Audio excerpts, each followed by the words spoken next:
Will never shut.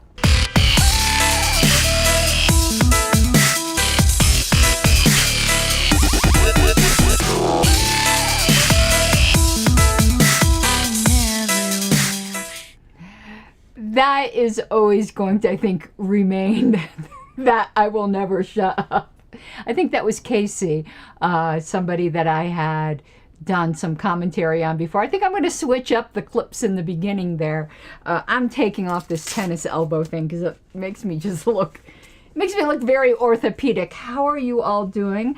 Not a long time, see, and you get to see my frizzy hair today because I just streamed yesterday. I have the Statue of Liberty thing on because we're going to be listening to a clip and I don't want you guys to get echo, and my other wireless headphones broke.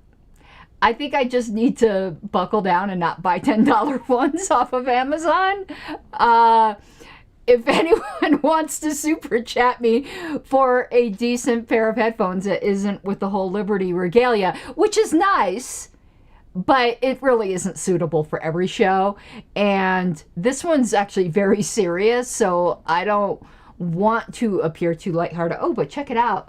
My new nail polish I put on today, really, it is that teal, like kind of turquoise-ish green of Lady Liberty.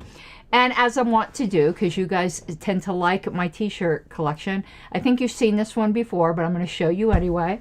I am wearing today Buffalo Bill's body lotion. It rubs the lotion on its skin or else it gets the hose again. Thought you might appreciate that. I get all these super cool ones from Wish, believe it or not. Some of my best t-shirts come from Wish. Say what you want, but the Chinese have a good sense of humor when it comes to t-shirts, because some of my best ones. So let me tell you, one of my favorite shirts has, I'll have to wear it soon. I've just got to find it. I've got a whole t-shirt collection. It's got the UFO pulling the guy up into it, and it says, "Get in, loser. We're doing butt stuff." And that's a great shirt. So what are we talking about today? There is going to be a bit of an opening monologue that does have to do with what we're going to be reviewing. But before we do that, I'm looking at my little control screen over here, which I need to just, why do I even have a Stream Deck? Why?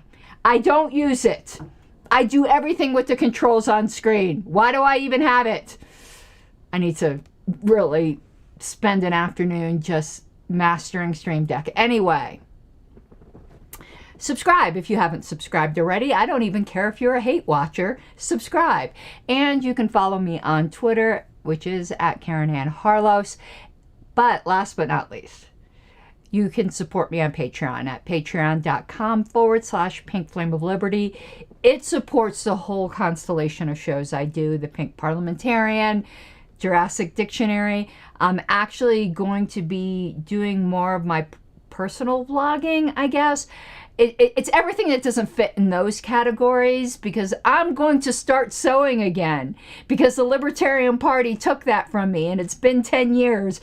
And because it's been 10 years, I don't even remember how to thread my machine. So I'm going to take those who are interested in my sewing journey on my personal channel, where I've put miscellaneous stuff mostly to do with nails. That channel's called Actually It's Karen Ann. And that's just an inside joke, because I walk up to people and go, "Hi, I'm Karen Ann." And they're like, "How are you doing, Karen?" I'm like,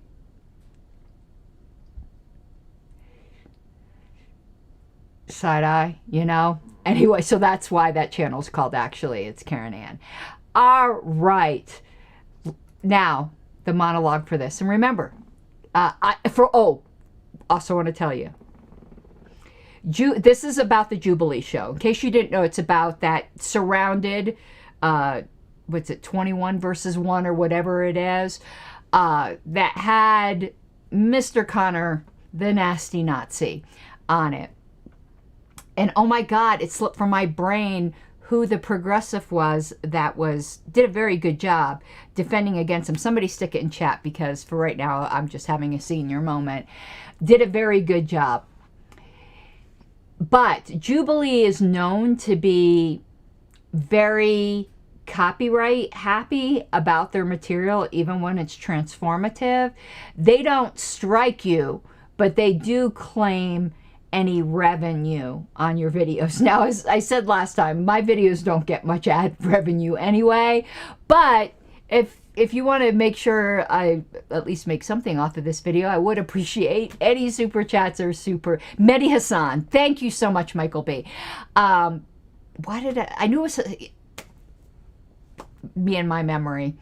I can't even remember, because I just remember Connor as the Nazi's name, which is a shame. I should have remembered Mehdi Hassan's name before I remembered the Nazi's name. So if you want to throw me a super chat, because this is definitely going to get revenue claimed by Jubilee. They are very notorious for that. So first, let's deal with the controversy around Jubilee in general. There are some people who are very critical of Jubilee right now and of Mehdi Hassan for even going on the show with these people. Now, the criticism of Jubilee is that they kind of deceive people. So, for instance, the one with however many, 21 or is it 20, atheists versus a Christian with Jordan Peterson. People felt that was a bait and switch because Jordan wouldn't even own saying he was a Christian. So they got these people in here. They thought they were going to be debating a Christian, but I don't care what Jordan is or is not. I'm not here to judge anyone's faith, but he wouldn't even admit he was a Christian. So what's the point? It's kind of deceptive. And a lot of people are claiming the same thing with this thing with Mehdi Hassan. Is I think it was billed as him versus 2021, whatever it is, far right people. But these people were beyond far right. If alt-right is even still a thing, and I actually think it wasn't a thing for years, and now it's come back, because I don't know what else to call them, because far right is too mild a term. And when you have someone openly proclaiming they're a Nazi, so it felt like not a trap, but a bait and switch for Mehdi Hassan. Now, I understand some people even forget the bait and switch, think that that platforms like Jubilee or even Mehdi himself should not platform these people. I can respect that point of view, and if someone personally doesn't wish to, because at one point Mehdi did say, I don't debate Nazis, I get it, because I say things like that on Twitter all the time. But I'm not going to come, there's a change.org petition to take Jubilee off of YouTube. No, I believe in the free marketplace of ideas. I don't think everyone has to do shows like this or quote unquote platform abhorrent people quite frankly, Connor. Those of you who have seen this will know why I use that phraseology. I don't get the canceling because you are opposing this. I think it actually portrayed people like Connor in a very bad light. I actually found the show very useful because I've been sounding an alarm that these Christian nationalist fascist types, they are gaining ascendancy.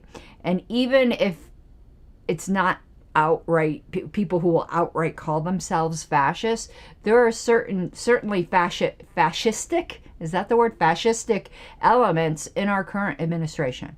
There are certainly very strong Christian nationalist sentiments in our current administration. So Hegseth, I just learned the other day, somebody tell me if this is fake news. It was a trusted source, is actually goes to the constellation of churches that is ran by Doug Wilson. If you know anything from Doug Wilson from Moscow, Idaho, huge Christian nationalists. And this is our... Wake up, people. Seriously, wake up. Read Stephen Wolf's book, The Case for Christian Nationalism, though it be terrible, just so that you can educate yourself on these things. Now, continuing on the monologue before we get to Nasty Nazi, I also have been watching a lot of shows where people talk about how they were radicalized and how they became de-radicalized.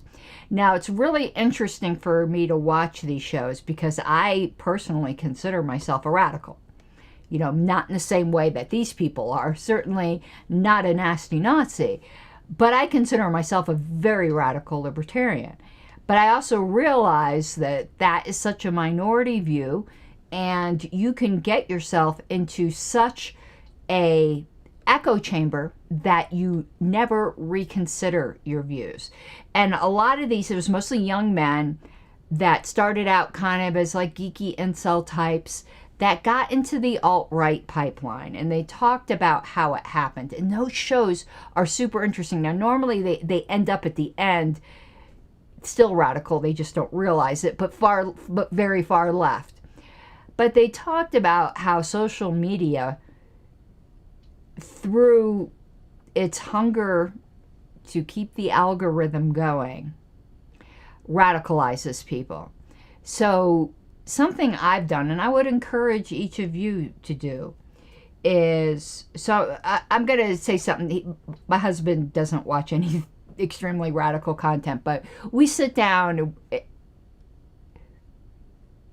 My battery is getting low. Uh-oh.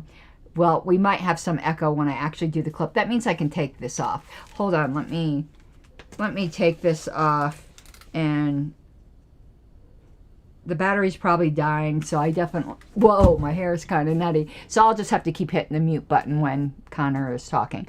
But so we're downstairs watching on his YouTube feed, and I noted, now my husband's way more conservative than I am, and my husband's also not as radical as I am. So people think like, oh, you hate conservatives and whatever. That Wayne is much more conservative than I am.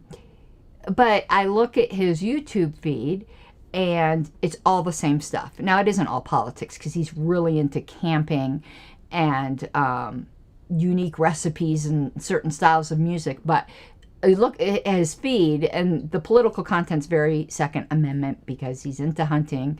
He's very much pro-Second Amendment. So it's a lot of Second Amendment shows, you know, a lot of camping or, you know, outdoorsy type shows and stuff like that.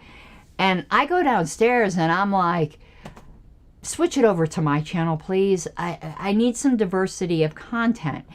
And one thing I do, and I had a lot of people who I don't mean to be playing this, hold on one second, who criticized me because I was criticizing Matt Walsh so much. But, you know, I'm sure I'll get some criticism here, but I want to show you guys something. So you might think that my YouTube feed is like all libertarian content, or it's all this far right content that I want to criticize. I'm going to take a chance here, because you never know what the algorithm's going to show you, and you know, maybe something embarrassing is going to come up. No, I don't watch yoga porn. There is literally yoga porn on YouTube, if you didn't know. Like, there's literally porn on YouTube, but they just call it yoga. Oh my God. Now I know sorry, some of you guys are struggling with this. Don't go search that. Anyway, I'm going to show you my screen. So let's just look at the variety. And this is what you should be looking for. If you look at your YouTube recommendations and it's all of one category, be concerned, particularly if you consider yourself a radical, because you are keeping yourself in an echo chamber. So I'm going to share my screen here. So let's see what I've got. So rejected royal children, because I'm very into history. And I have a flight phobia, so of course I watch airline disaster videos all the time. Here, something on the current ideologies. I watch both pro, anti, in between, trans stuff. I watch that kind of stuff because I want to know what both sides think. If you go down here, nukes are way scarier than you think. I'm actually very pro-nuclear power. I don't know if this is like it's about weapons. Eaten by maggots. As you can tell, very little of this is political. Now we're getting to some political stuff. Texas Democrats, Trump, but then you get some more history, some more flight stuff, bad interior design, and then here you got some Democrat stuff. So as you can tell, it's very varied, if that is something. So I'd highly recommend that for you if your feed is all political. So now let's get to the Nazi thing. Actually, I have a couple more introductory comments. Sorry. Why am I highlighting this?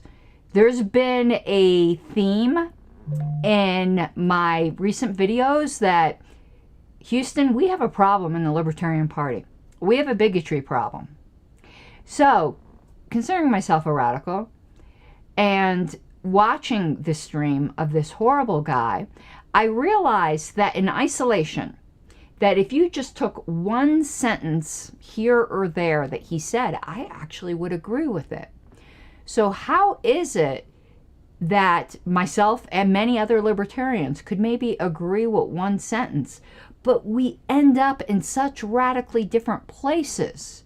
But some people in the LP really are not ending up in radically different places. They are advocating for race realism and white separatism, and we need to be a white Christian nation and hate the immigrants and all of that. So I think Connor is a cautionary tale. So that's really why I wanted to highlight him, because we have a problem in the Libertarian Party, and I'm going to say it. And this LNC is too cowardly to do anything about it. Honestly, they just are. So let me pull up the Nazi. I'm going to have to keep remembering to hit unmute, but I don't want to get an echo, because I don't have headphones. I need to get new ones. Nice to meet you. Pleasure to meet you, sir. Mandy, lovely to meet you. So I would say that with Trump being anti-Constitution, I don't really care, to be quite frankly. Okay. Because in regards... Okay, want to stop. God, and I froze it right on the perfect screenshot of this guy. Man, he just is, he's hungrier for affirmation than a Cocker Spaniel, man. He says something, they're all, and he was all, oh my goodness. Now, here's the funny thing. I'm not a constitutionalist. So it seems like there's something in common, right? No. I do care that Trump is anti-constitutionalist, even though I'm not one. Because in my Libertopia, there would be more actually voluntary governments. That's not what we're living under now. What we're living under now is the Constitution. And where it does protect people's rights and restrict government power, everybody, no matter what side you are on, or many sides, but normally it's a duopoly, whether it's a Democrat president or a Republican president, I do expect them to honor the Constitution. I do expect them to follow the same rules. Trump does not get to follow different rules. Neither does Biden, neither does Obama, neither does Bush, no matter who. So, well, he's a hypocrite, because he's like, well, I don't really care that Trump isn't following the Constitution, because he's not following it in a way that I like, but I would be screaming bloody murder if a Democrat did it in the opposite way. So we've got to be really careful with that, as the more extreme libertarians, such as myself, who are not constitutionalists, to applaud the non-libertarian president not following it. Because they're not following it not to give greater autonomy to the people. They're not following it to abrogate power to themselves. To an extent that they didn't follow it in order to give actually greater freedom to people, I probably would say I don't care. But I would say that no matter who it was, whether it was a Democrat or a Republican, and who it benefited, as long as it benefited everybody's rights. So for instance, if some president said, this really is just pulling something out my rear because this couldn't happen, but by executive order, eminent domain will no longer be used. Okay, well, a president can't do that by executive order, but eminent domain is stealing people's property. And I wouldn't care whether that was a Democrat or a Republican. I wouldn't care whether it was a commie's property that was kept from being stolen, or even Connor's fascist property that was not kept from being stolen. In those little slight areas, I wouldn't care because it's protecting everyone's property. But in general, things like separation of powers, you know, totally abusing things like the War Powers Act, requiring a vote of Congress in order to go to war. Yes, I do care when any president breaks that. So I am differentiating myself, though it might seem like there's a strand of commonality, there isn't. And let's continue. In regards to the Constitution is a document that should seek to serve us. Yes. And when it fails to seek to serve us, that can be amended. Laws can be changed. And quite frankly, the fact is, we're defending things in this country that shouldn't be defended. Okay, well, the things that he's claiming shouldn't be defended are actually the things I think it should be. But the things he is claiming shouldn't be defended, and we're just going to stick with eminent domain as an example here. I don't think eminent domain should be defended.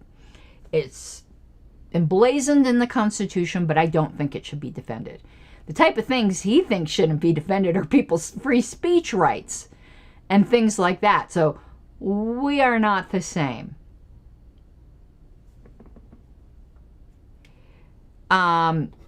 This is an interesting comment. And by the way, those of you who are watching on Twitch, or because this is going to be a Twitch comment, or Twitter, I would appreciate it, even if you do it in another window, if you mosey on over to YouTube, because that's what really counts, unfortunately, for signal boosting nowadays.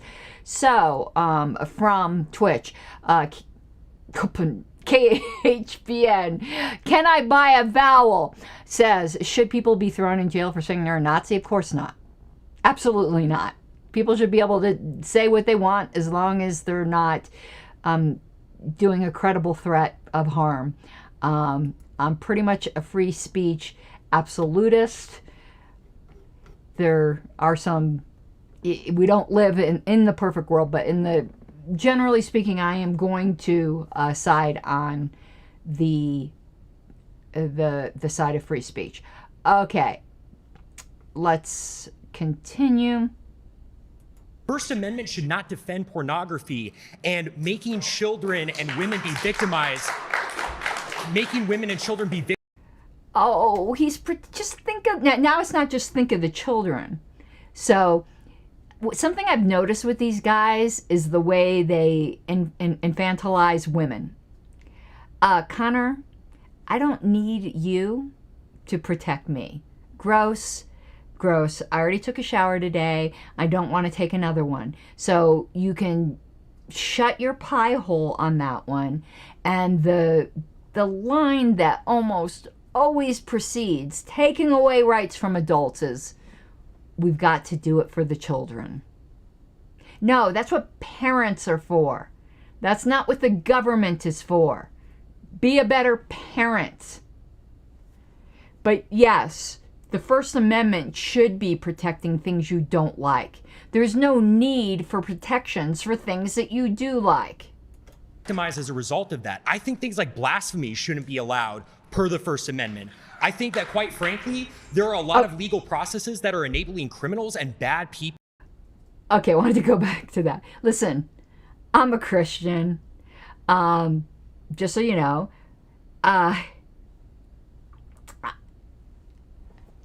But never in a million years would I say there should be anti-blasphemy laws. Oh my God. Did I take the Lord's name in vain in that? No, some literalists may say I actually did, but I don't think that's what blasphemy is. I think blasphemy is more what's in your heart. So, anyway, no, this is where things start to get crazy. So everything that Connor, there's the meme that everything I don't like is Nazi. Well, this guy, everything I don't like is not Nazi, and that's not good. Blasphemy laws. Can you imagine? Dude, libertarians are always told move to Somalia, move to Saudi Arabia if you like blasphemy laws so much, and you think that you're, the protector of women. To fully enact their will in this country in the name of the Constitution or following the Constitution. So, quite frankly, if Trump is anti-Constitution, good, and I think he should go further. So this is... And look at that train... I'm sorry. I normally don't like making fun of people like that, but that was oh my word. Dude, now notice I should take a big chug of my margarita each time he says quite frankly. I might not make it to the end of the show if not. This is only a 7-minute clip, but I think he says quite frankly like 20 times. It's a weird verbal tick that he has. But he did point out a real problem.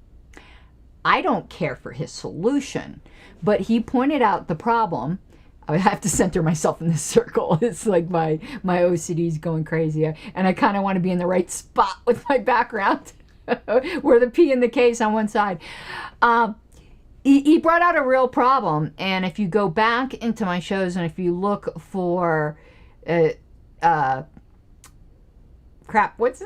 my memory's so not good today. Chekhov's gun. If you look for my episode on Chekhov's gun, which just talks about the inherent problem with the state, the violence inherent in the system, just because a watery tart lobbed a scimitar at you doesn't make you king.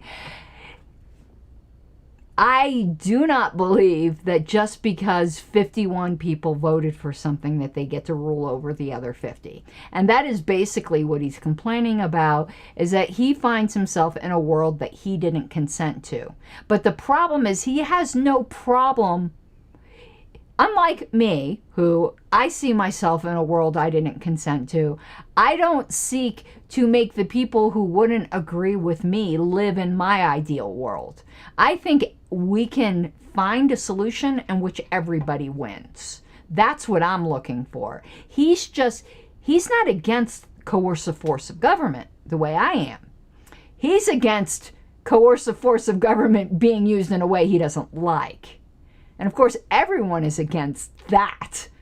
Well, he wants the force of government, but he just wants it. He wants Chekhov's gun pointed in the direction he wants. And he doesn't like that he perceives it pointed against him right now. This is wonderfully revealing of the modern conservative mindset, so I appreciate you spelling it out so openly. Just checking, do you support the Second Amendment? I do. Okay, surprise, I was shocked to hear that. I'm saying that Donald Trump is defying the First Amendment, the Fourth Amendment, the Fifth Amendment, the 14th Amendment. He's thinking of defying the 12th and 22nd Amendments. You're saying you don't care about the Constitution, but actually you do, because you quite like the Second Amendment. You just don't like the bits that you disagree with. Can I just be clear on that? Yeah, absolutely. Okay. I'm more than willing to. Okay. I mean, Hassan just got him to, mask off. It'd be different. See, it's unlike someone like me, where I'll say, No, I'm a huge fan of the First Amendment, the Second Amendment, all the amendments, okay, all the things. But it isn't because they're in the Constitution. It's because they are inherent rights you have by virtue of being a human being that owns themselves. So I do not believe you get your self-defense rights, gun rights, whatever you want to call them, from the Second Amendment. I think the Second Amendment only recognizes rights you already have. And if the Second Amendment didn't exist, you would still have those rights. Same thing with the First Amendment. Though, of course, it mentions government there, government shall not abridge. But you inherently have free speech rights. You inherently have self-defense rights. So those rights that are codified in the Bill of Rights, I believe in by virtue of you being human, not by virtue of them being written on a piece of paper for a state. Willing to amend it and include whenever the it's in your Second Amendment. favor. Yeah, absolutely. Okay. So can Democrats do the same when they're in office? No, absolutely not. Because so you don't it's the believe in friend enemy. democracy? No, I don't. Absolutely. Okay. That is the... Most of you have seen this, so I hope you don't mind how much I'm interrupting it. I'm hoping that this will keep me from being in Jubilee sites, but probably will not. He said, and this is the one thing that actually, where we need to be careful and where we need to import to have a humanitarian vision of libertarianism. So there's an article that I recommend all the time by Jeffrey Tucker called Against Libertarian Brutalism, where it talks about that some people like freedom because it gives them the freedom to be bigoted assholes. Others like freedom because they believe that is what is best for everyone to live their ideal life and for human flourishing. So he compares it between brutalist libertarianism and humanitarian libertarianism. And the problem in our party, now libertarian philosophy, so libertarianism qua libertarianism would allow either, but there's only one of those worlds I'd want to live in.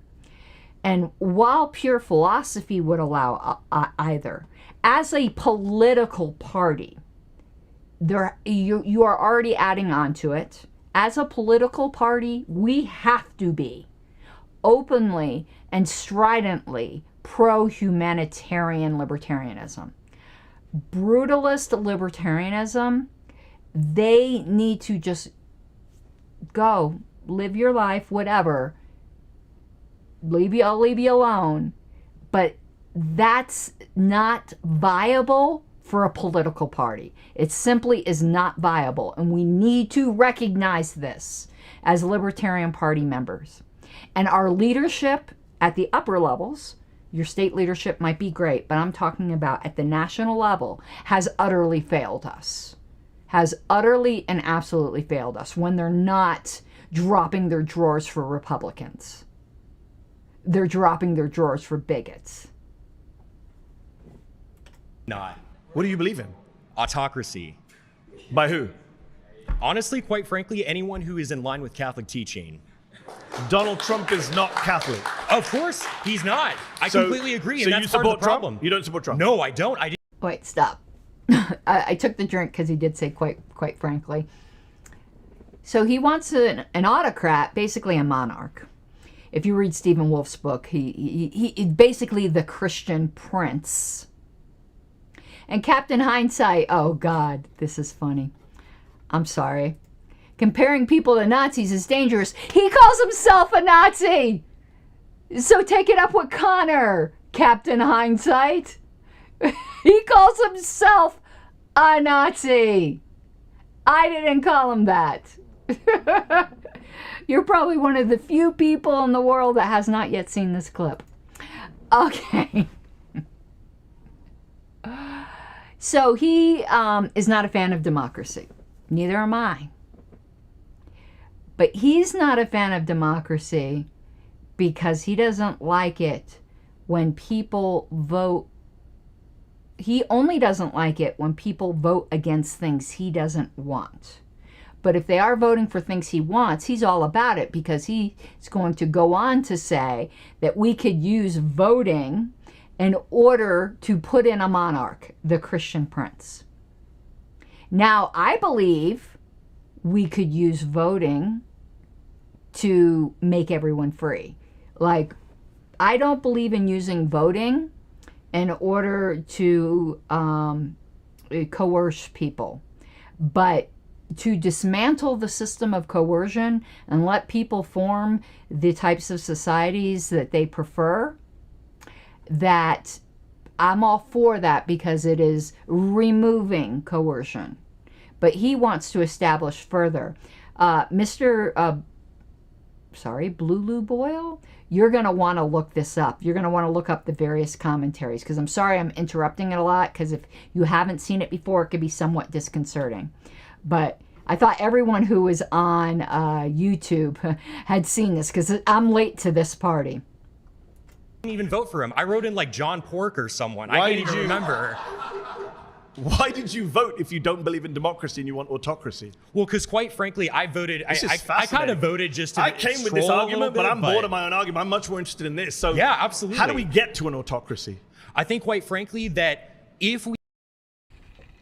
Another, quite frankly, he's killing me. Ah. Please, Connor, have mercy. You're able to enact local leaders. Who is the we, by the way? I think, quite frankly, these far-right conservatives sitting right around White me. people? Yeah, no absolutely. People. So, well, actually, I have quite. Some of the people in this room don't make the cut from what I can see visually. Actually, okay. Hold on for a moment. I do think that there are people who happen to not be white who do actually have history in this country. Wait, stop. So please, before another, quite frankly, I forgot to mention when they when he said he limited it to white people, now he's walking it back a little, because he got less clapping that time, because some people were kind of like, well, I don't know, maybe I'm a little bit too melanated here. But the first, I forgot to mention when they panned around last time, there's a guy who's in a really cool shirt. He's in this like this silk like staying alive shirt. I'm like, dude, you'd be one of the first against the wall. What are you doing clapping for this guy? If they pan around again, it's the guy in the green like satin silk, just like disco. Only thing I could think of is disco, but it's very flamboyant. Okay. Let's continue, please. No more, quite frankly. I'm already getting a headache from those three. Woof, that was like 4 in a row. Have roots in this country. For instance, from the Mexican-American War, we subsumed a lot of territory of people who have far stakes in this country who happen to be Hispanic or what have you. I'm for defending the traditional demographics of this country, which is majority white, so should stay that way. How does the United States... I mean, we've gone so off topic, but how does the United States look like under you? Sorry, what's your name? My name is, my name's Connor. It's a pleasure to meet you. Took a little bit of a doubt there. Oh, well, I use a pseudonym online. Fair enough. But fair enough. How would Connor's America look? What would it look like? Well, quite frankly, I think we would. Quite frankly, he wants to kill me. Connor, my man, I'm white. Why are you trying to kill me? But I'm not Catholic. That could be it. And there is someone here, I would say, also, you know, no pink hairs, but there's someone when it pans around, if I remember correctly, there's a chick with pink hair tips in here. So,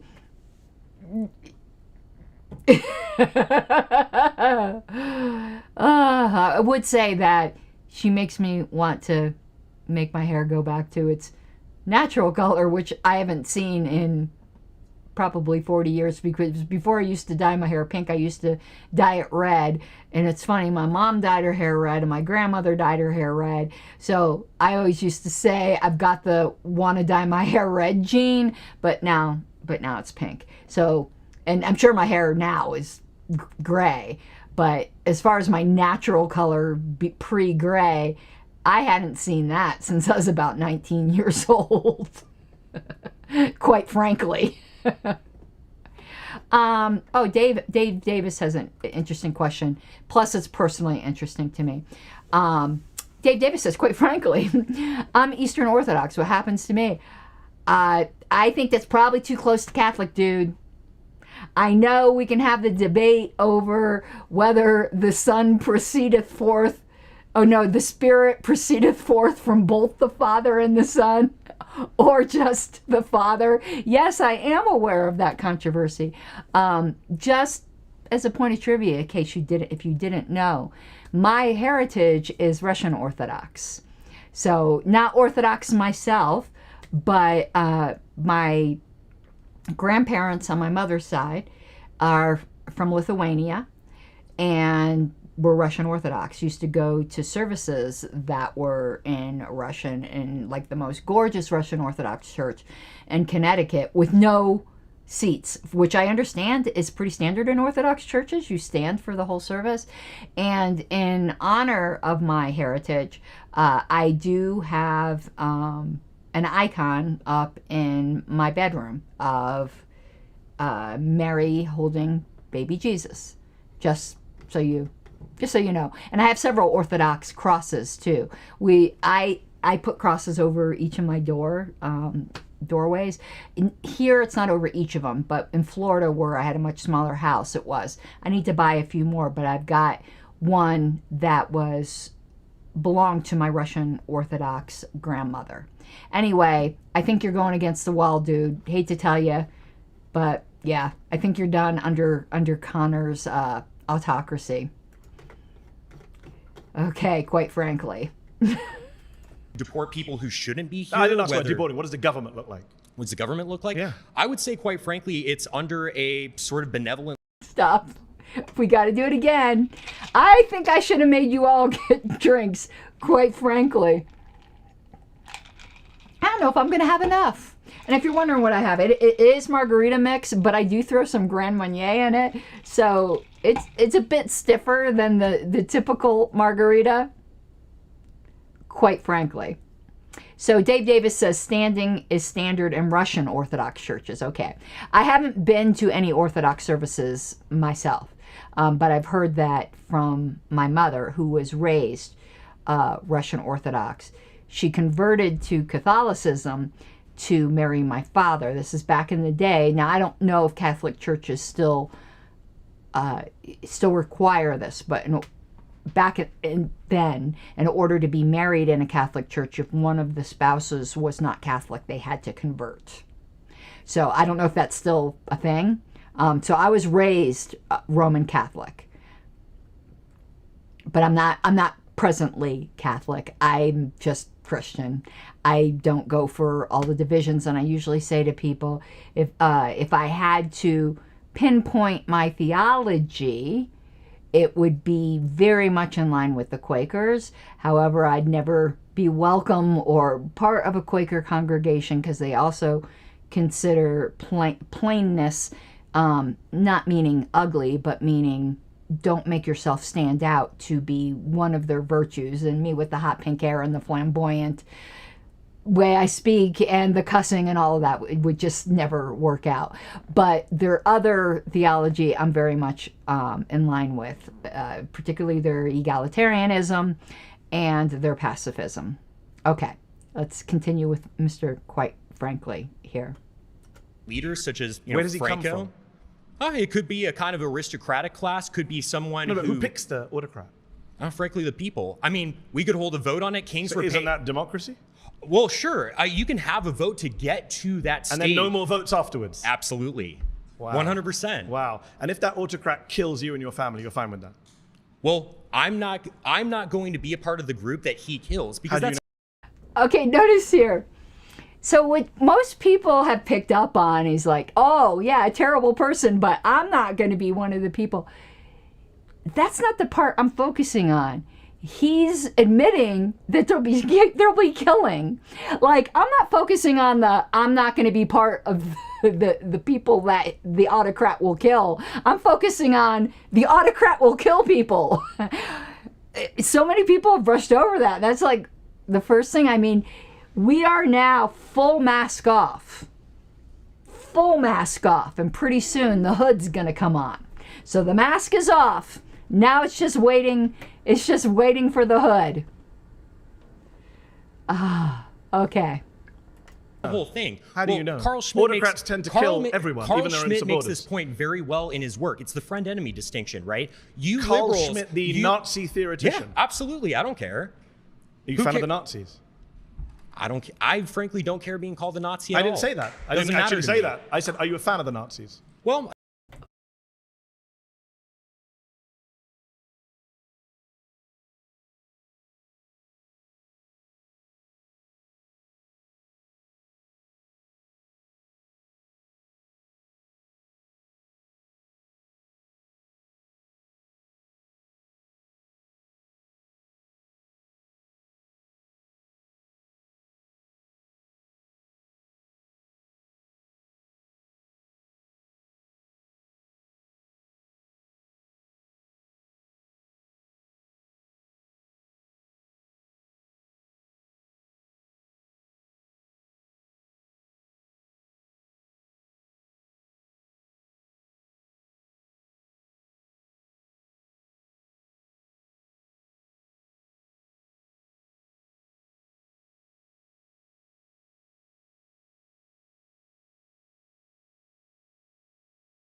Oh, thank you, Trendlin. So sorry. That's what me. Let me start this all over again. This is what I hate about not having headphones. All super chats matter. Buy me a set of headphones that aren't $10 and keep breaking. So I'll try to start that all over again. He unironically said that he doesn't care if he's called a Nazi. And some sea lions in the audience are like, who clapped for that? Who clapped for that? And the reason why I say unironically is, as a commenter, Mr. Hindsight, I think was his name, had said before, yes, the word Nazi is overused. And there are people who ironically say, I don't care if you call me a Nazi, when they are saying something that a lot of people think and is not Nazi at all. And they're just like over it and go, I don't care if you call me a Nazi. So I said similarly, some people just take a look at me with my pink hair and assume that I am a progressive barking moonbat, which I am not. Anyone who knows me knows I'm not. I'm a libertarian barking moonbat, which is completely different. But I will ironically say, I don't care if you call me a commie, because I know I'm not. And it's just like you're dealing with somebody who's a mile wide and an inch deep. And it's just no point in even arguing with those types of people. Because it's like, I don't know why this is the quote unquote insult du jour. It happens to me all the time. You get someone who disagrees with you, and they're just like a 4chan troll. And then they immediately accuse you of being a man. It happened just today. Like, I don't care if people call me grandma with the pink hair or whatever. It's just so funny when people are like, oh, well, you're obviously a man. Okay, that would be a surprise to my husband, and I don't know what to tell you if you think I'm a man. I just don't get how that's like the transvestigator insult of the day. So I just unironically go, hold on, I gotta try to do a deep voice. Okay, you got me. All right, and thank you, Trendlin, for reminding me I didn't have my sound on. They persecuted the church a little bit. I'm not a fan of that. But what about the persecution of the Jews? Well, I mean, I certainly don't support anyone's human dignity being assaulted. I'm a Catholic. But you don't condemn Nazi persecution of the Jews? I think that there was a... Did you see her? She was precious. She, even with this guy's going too far, she did that classic side-eye. She was like...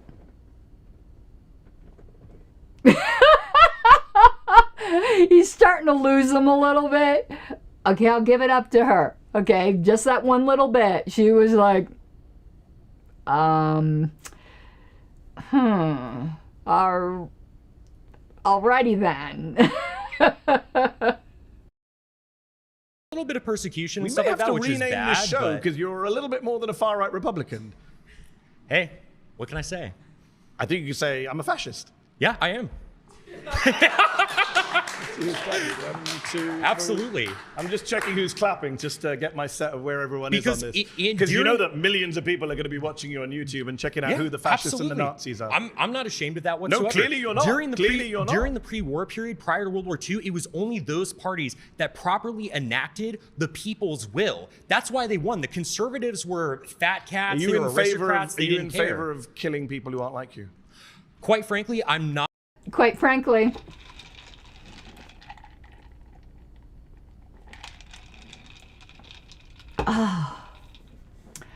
Are you in favor of killing people that aren't like you? I think he already answered that before when he said that he's not going to be part of the people that the autocrat will kill, meaning because it was the friend-enemy distinction, as he said. So people he considers his enemies, like in this country, he has no problem with the eradication of.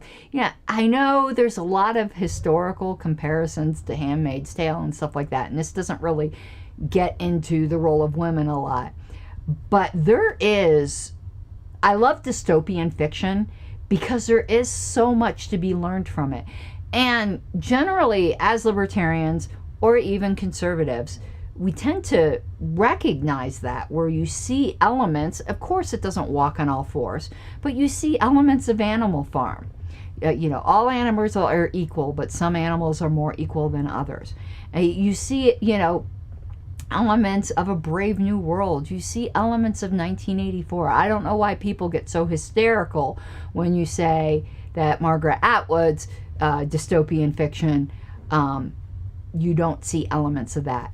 If you also are a fan of dystopian fiction, I know this is like totally random, but he has said quite frankly way too many times. So now you're getting loosened me.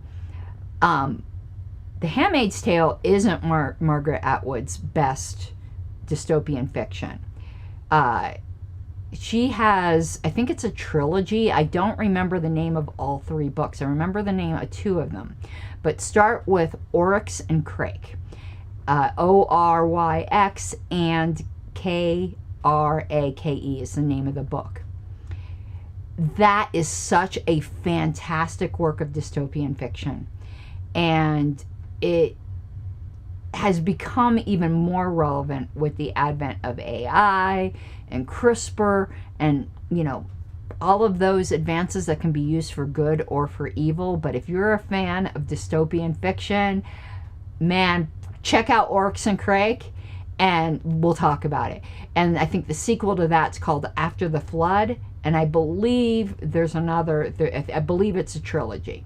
But anyway, if you just happen to be a fan of that genre, which I am, so you can at any time stick in chat good dystopian fiction to read.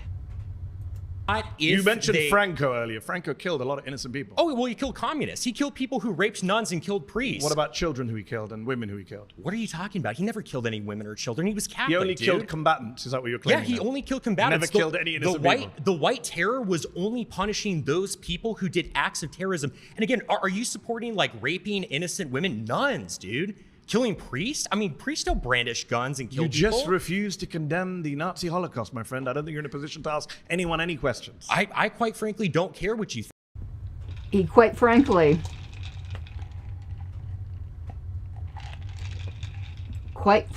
Connor, I don't give a damn, my God. And it turns out afterwards, for those of you who hadn't seen this clip or controversy, this guy allegedly got fired from his job after this. I don't know how y'all feel about that. Personally, because I believe in freedom of association,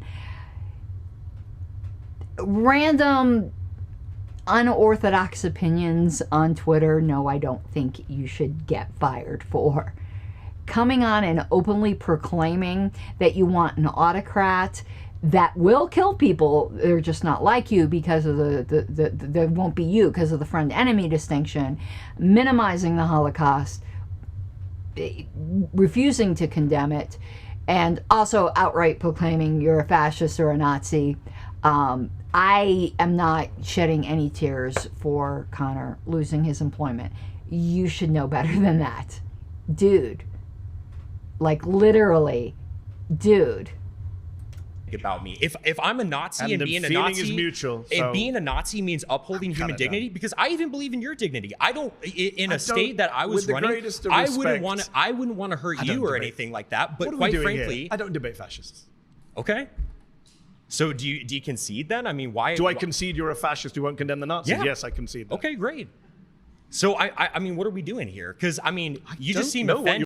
Okay, sorry, that was my phone going off. So this is just quite revealing. Interesting. No more, and I actually want a drink right now. Connor, please say, quite frankly. We're doing here, you just seem offended, to be quite frankly. Like, I'm offended by people who. Thank you. Quite frankly, thank you, Connor. All right. Can't condemn the Nazis. Yes, I am. Okay. Well, I condemn the evils that they did, but I don't really care about Jews? being. Yeah, sure. I don't care about being called a Nazi. Sure. Is the whole thing. I never called you a Nazi. I care you about called doing yourself the right a Nazi, thing. a fascist, and a General Franco supporter. Well, yeah, I am a General Franco supporter. He was awesome. He was so super cool, quite frankly. Because the whole thing. And you don't believe in democracy. Okay, another quite frankly. So the only points of commonality so far is I'm not a constitutionalist, but in a completely different way than the nasty Nazi here.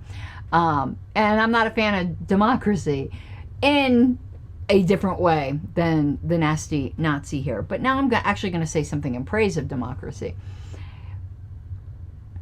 Compared to the systems that came before, I do think it is a forward step in human political evolution. I just think we are on the cusp of the next step in political human evolution, and I hope it's in a libertarian direction. But back at the time of the country's founding, the ideas that we are founded on were completely radically revolutionary and definitely a great leap forward. And I'm very grateful for that. I don't believe in democracy. What are you doing here at a televised debate? This is democracy. I want to debate and disagree. Because it is the means to support an end. The reason we have free speech now is because we want to be openly talking about our opinions so we can get the state that we want. But it doesn't mean upholding free speech after we win. I mentioned... I want free speech until I can just talk enough to get the force to stop everyone else from having free speech. Talk about pulling up the ladder that you climbed up on. My God, dude, you are evil. I'm not going to shy away from saying it. You are evil and you need to eat a little bit less. Now, I'm not normally somebody who will pick on someone's weight, but when you say that you're a fascist Nazi, I'm going to say you're a little porky there, dude. Seeing you from the side view, seeing you from the side view, you could stand to lose a few. Sorry. Not sorry. I'm not going to be sorry for calling a fascist fat. The good thing about this fascist moment we're in is that you guys are so open about it. The whole reason I mentioned... Say the quiet part loud, keep saying it. The whole reason I mentioned... That's the guy! What was with the orange flag? Oh, he was voting him off? Is that how they vote him off? Okay. I don't watch Jubilee enough. But finally the guy in the fabulous disco shirt was kind of like, no.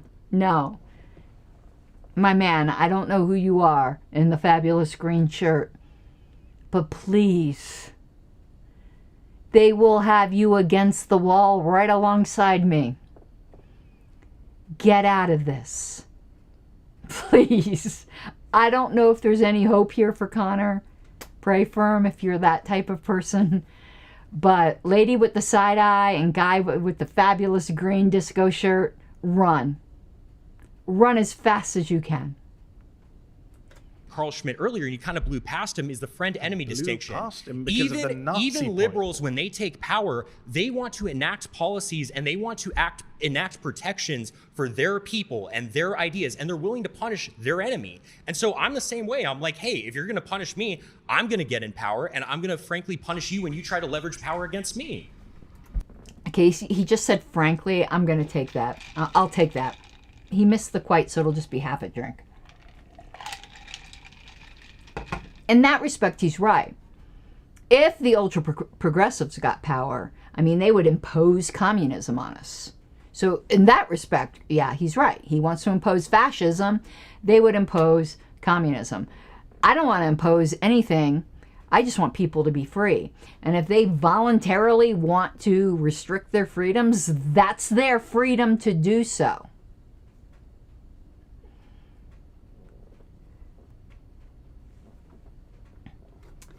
I'm going to put this up here because Mr. Blulu Boyle, I don't know which is worse, him saying quite frankly or hearing people say like 9 times in a sentence. I can easily say it's the quite frankly. And I hope I don't say like 9 times in a sentence.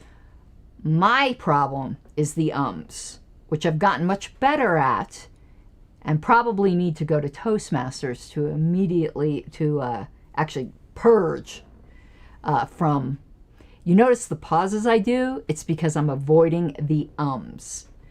Been really working on that. Quite frankly, like quite frankly, oh my God, we can combine them. Like, quite frankly, Connor is an asswipe. All right, we have 24 seconds left of Mr. Nazi. Let's go. Just that simple.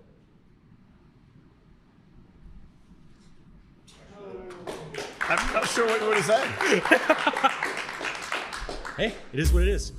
All right. Pause. You've been voted out by the majority. Please return to your seat. It's a pleasure to meet you, sir. I can't say the same, but thank you. Okay, that was something. I don't know what that was, but it was something. And I guess we should be heartened by the fact that he did get voted out. But if you've watched any Jubilee episodes, and I haven't watched a lot, but probably more than most of you, when someone gets voted off, it's usually a lot quicker than that. I mean, the dude got away with like saying the most outrageous things before getting voted out by the majority. That is, quite frankly, disturbing. So to get back to the lesson that I was trying to pull this all back into. A, if you consider yourself a political radical in any way, constantly be re-examining your beliefs. I do. Where I'm at now might not be where I'm at next year. I tend to think I'm pretty solidified in my views, but I constantly expose myself to alternative views. Wayne's heard me yell at YouTube, things I disagree with so much. But I would encourage you to do the same. Now, maybe not the yelling, but constantly expose yourself to views you don't agree with. A, it will help you remember that those people are people too, and you're not going to want an autocrat to kill them, to unalive them, but to also keep your perspectives open, because it is really easy to get into an echo chamber. And as far as the warning to the Libertarian Party, we cannot, in the ranks of the party, tolerate the amplifying of voices that are advocating the freedom to be an asshole. Certainly in libertarian philosophy, you have that freedom. But those aren't the people that we should be putting in leadership that will be putting forth the ugliest face of liberty. Liberty is a necessary but insufficient precondition for human flourishing. It's absolutely necessary that you have to have liberty first. But if you take liberty into the direction of bigotry and hatred, that is not going to lead to human flourishing. That is libertarian dystopia, and it is possible. And people are certainly free to do that. But as a political party, we need to advocate for human flourishing. We need to advocate for libertarian humanitarianism, because libertarian dystopia is certainly possible, and it certainly is freedom. But that shouldn't be what we are advocating for. And I hope delegates in Grand Rapids have this sort of thing foremost in their mind, because we did the grand experiment in Reno of removing the bigotry is irrational and repugnant, which it is, plank. And we see where that led. And it ain't pretty, and it is not good for the flourishing of this party. So I hope everyone really does keep that in mind. I hate trackballs because sometimes it goes extremely off the screen. Okay, so what am I doing next in a show? What I think is going to be next, now that I am streaming a lot, well, first of all, Tuesday, if you enjoyed that last episode I did with Jake Porter about Angela and Bezabel McCardle, we've got more. Had something between my teeth. On Tuesday. We're not going to be dealing with the embezzlement. We dealt with that last episode. Check it out. Fear is called Fear, Loathing, and Embezzlement in the Libertarian Party. Our next episode on Tuesday is Fear, Loathing, and Self-Dealing in the Libertarian Party, because she did a lot more than just the Freedom Calls embezzlement. So that's Tuesday. But I'm hoping on Monday, but I might not be able to, because it depends on what time I get off work. I want to go through the Candace Owens lawsuit. Candace Owens is the new Alex Jones of the conservative movement, as far as I'm concerned. I watched her series Becoming Brigitte. Just interested in what she had to say, because I do watch, again, all kinds of points of view. I printed out the lawsuit that was filed by the Macrones in Delaware. Basically, I think it's a libel lawsuit. I haven't read it yet. It's 219 pages. I'm going to try to read it tomorrow. If not, then it will be a show probably the following week. And we're going to go through that lawsuit, and I'm going to give you my views on whether it has legs or not. And the following Tuesday, the 14th, where I'm going to have Brittany Kazan on as a guest, and we are going to talk about the lack of accountability and the way the current LNC chair completely mishandled, encouraged, and promoted harassment within the party. Welcome to the new boss. Same as the old boss, just minus the embezzlement and the self-dealing. So, there's a couple of questions here before we do the over and out. I'm just going to say Mr. Blue. Mr. Blue, will these people still be in power next year, in your opinion? I'm not sure who these people are. Do you mean, yeah, I'm really not sure. I do, so let me give you my opinion of the general arc. I think we are fast-tracked down the road of Christian nationalism. Whether it will succeed or die out, I do not know. Oh, and I stick all super chats on the screen, and thank you very much to Michael B.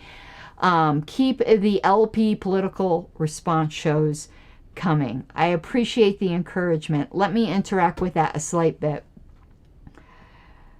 You know, I resigned from the LNC on my own terms. because I was not going to put up with harassment. And now I'm free to speak my mind, but obviously well, maybe it's not obvious. The past year on the LNC was a hellhole. So I am slowly easing my way back into it. Like, I just resubscribed to the LNC email list. For a while, I didn't want anything to do with it. So I slowly am doing it. But thank you for the encouragement. I still am taking a few months off from being very in-depth into LP stuff and just trying to do general commentary. But I so appreciate your appreciation. Thank you. About Candace Owens' lawsuit, Uptown Rocker said it doesn't. Don't waste your time. I like examining lawsuits. If you don't know, because I'm not sure if I know you by your screen name, I am a paralegal by profession for over 35 years, so I like examining legal cases, and I do think I give more of an insider's perspective than a lot of the commentators do that don't have a legal background. I'm not a lawyer, but I've been in the legal profession for quite some time, for most of my life. Mr. Blue said the Libertarian Party leaders. I'm speaking of the Libertarian National Committee. I'm the former 4-term national secretary, and I quit in disgust. But not everyone on the LNC. When I say the LNC are cowards or the LNC hasn't done this or that, I'm speaking of them as a corporate body, both literally and figuratively, because they are a corporation, but also, they're a composite body. I don't mean every single person on the LNC. There are some fantastic people on the LNC fighting the good fight, and they know who they are. But, as things are done by majority vote, that becomes the stance of, quote unquote, the LNC, even if there are dissenters. So I hope I made that clear. But your particular state party, if you are in the Libertarian Party, they might be fantastic. So when I speak of Libertarian Party leaders, I am speaking nationally, not necessarily of your particular state. When I want to mention a particular state, I usually do. Okay, I think that is it. So hopefully I'll see you tomorrow with that Candace Owens commentary. Otherwise, it will be soon. That's in the pipeline. And thank you and have an awesome night. Mi guapas de libertad. You gotta take what you're given, that's how we live it. Don't be mad at the system, it's simply how we've existed. I hear a lot of people talking like they politicians or choose to be an accountant because it's safe in the business, not because they want to